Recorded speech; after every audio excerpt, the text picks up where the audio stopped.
आज आपको इससे संबंधित जो घटना बताएंगे वो रियल घटना, मतलब वास्तव में ऐसा हुआ है। अब सवाल है कि पुलिस कब आपको जो है यानी धारा 420, 467, 468 और 471 के तहत केस दर्ज कर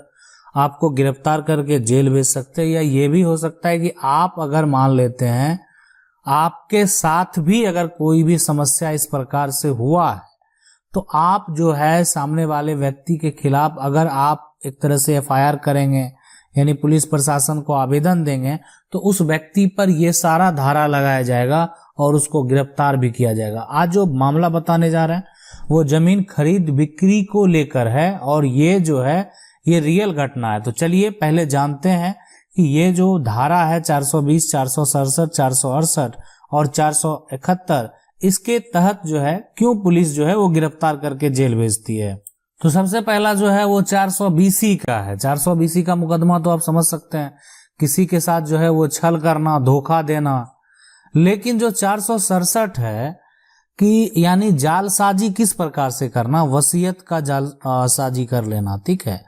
जमीन को जो है जालसाजी से बेचना,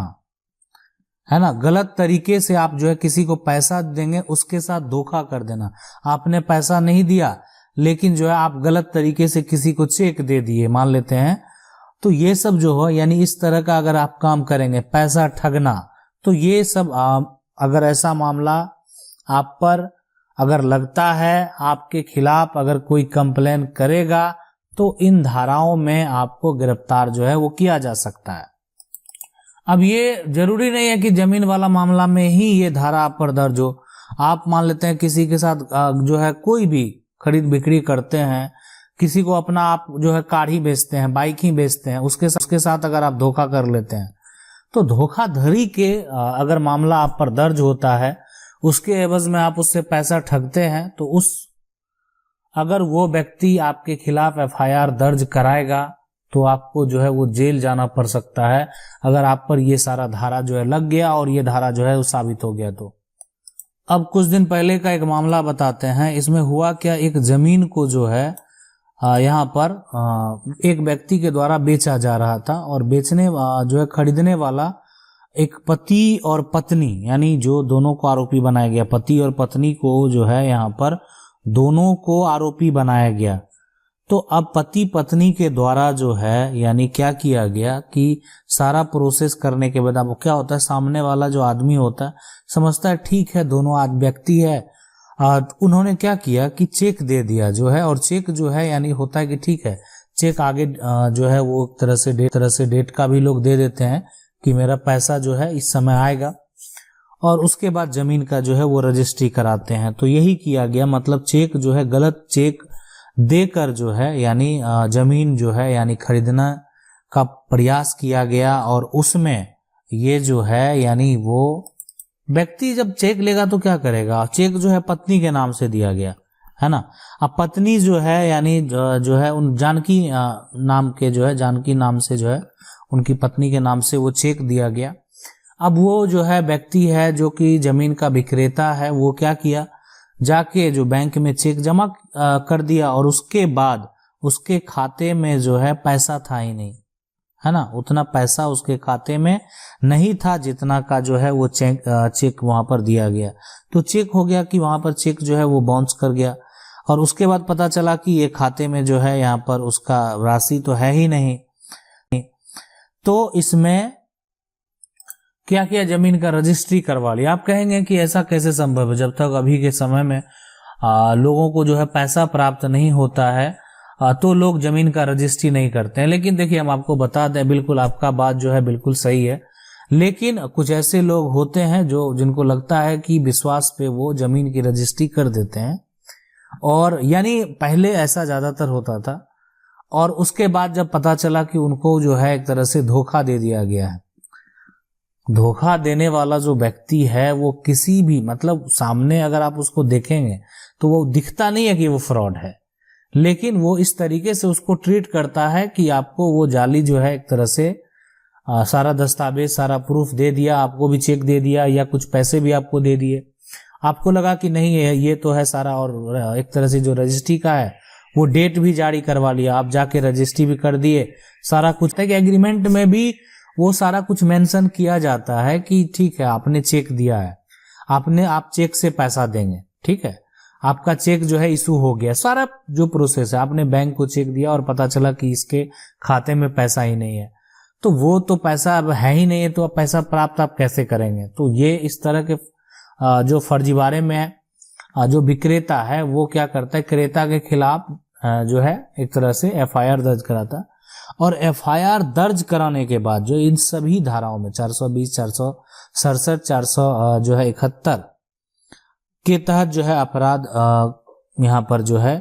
वो दर्ज किया गया, और दोनों को गिरफ्तार करके जो है वो जेल भेजकर जो है यहाँ पर न्यायालय में पेश किया गया। तो अभी जो समस्या है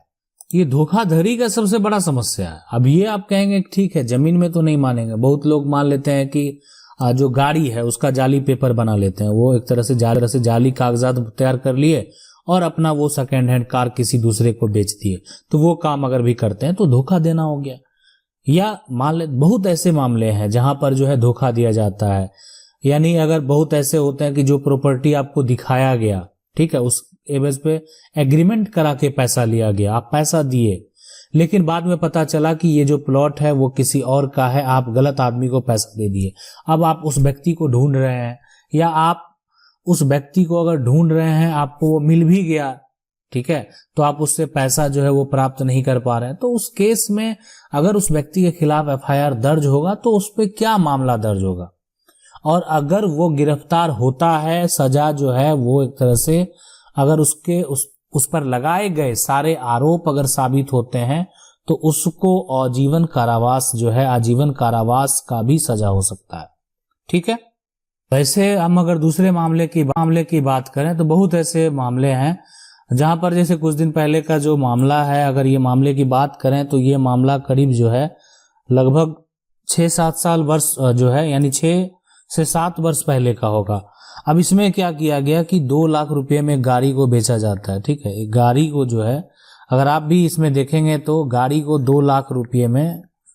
2 लाख में बेचा जाता है, ठीक है, किसी का भी पुराना गाड़ी है वो 2 लाख में बेच दिया। अब क्या किया गया यहाँ पर कि जो रजिस्ट्रेशन बुकलेट होता है ना,